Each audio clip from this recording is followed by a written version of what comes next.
and striated as graphite. The fields are glass.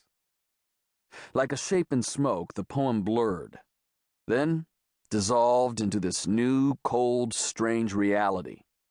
A wind-blown, rain-strafed parking lot. A dark room almost entirely taken up by my bed. The small body of my father dripping water onto hardwood floors. I went to him, my legs goose-pimpled underneath my pajamas. He watched with pleasant indifference as my hand reached for his, shook it, then relieved his other hand of the bags. "You must be exhausted," I said. He had flown from Sydney, Australia. 33 hours all up, transiting in Auckland, Los Angeles, and Denver before touching down in Iowa. I hadn't seen him in 3 years. "You'll sleep in my room." "Very fancy," he said, as he led me through my own apartment.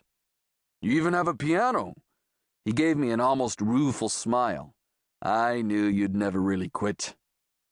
Something moved behind his face, and I found myself back on a heightened stool with my fingers chasing the metronome, ahead and behind, trying to shut out the tutor's repeated sighing, his heavy brass ruler. I realized I was massaging my knuckles. My father patted the futon in my living room. "I'll sleep here." "You'll sleep in my room, Ba."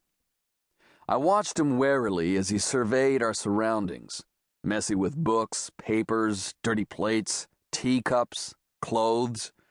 I'd intended to tidy up before going to the airport. "I work in this room anyway, and I work at night." As he moved into the kitchen, I grabbed the 3/4 full bottle of Johnny Walker from the second shelf of my bookcase and stashed it under the desk. I looked around. The desktop was gritty with cigarette ash. I threw some magazines over the roughest spots, then flipped one of them over because its cover bore a picture of Chairman Mao. I quickly gathered up the cigarette packs and sleeping pills and incense burners and dumped them all on a high shelf behind my Kafka vintage classics. At the kitchen swing door, I remembered the photo of Linda beside the printer. Her glamour shot, I called it. Hair windswept and eyes squinty, smiling at something out of frame. One of her ex-boyfriends had taken it at Lake McBride. She looked happy. I snatched it and turned it face down, covering it with scrap paper. As I walked into the kitchen, I thought for a moment that I'd left the fire escape open. I could hear rainwater gushing along gutters, down through the pipes. Then I saw my father at the sink, sleeves rolled up, sponge in hand, washing the month-old crusted mound of dishes. The smell was awful. "Bah," I frowned. "You don't need to do that." His hands, hard and leathery, moved deftly in the sink. "Bah," I said half-heartedly.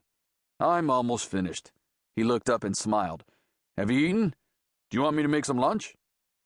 "Toy," I said, suddenly irritated. "You're exhausted. I'll go out and get us something." I went back through the living room into my bedroom, picking up clothes and rubbish along the way. "You don't have to worry about me," he called out. "You just do what you always do." The truth was, he'd come at the worst possible time.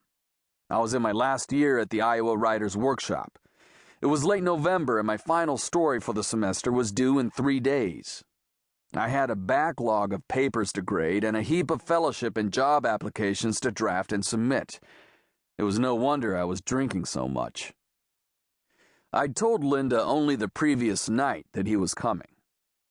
We were at her place. Her body was slippery with sweat and hard to hold. Her body smelled of her clothes. She turned me over, my face kissing the bedsheets, and then she was chopping my back with the edges of her hands. Higher. Out a bit more. She had trouble keeping a steady rhythm. Softer, I told her. Moments later, I started laughing. "What?" The sheets were damp beneath my pressed face. "What?" "Softer," I said, "not slower." She slapped my back with the meat of her palms, hard. Once, twice. I couldn't stop laughing. I squirmed over and caught her by the wrists. Hunched forward.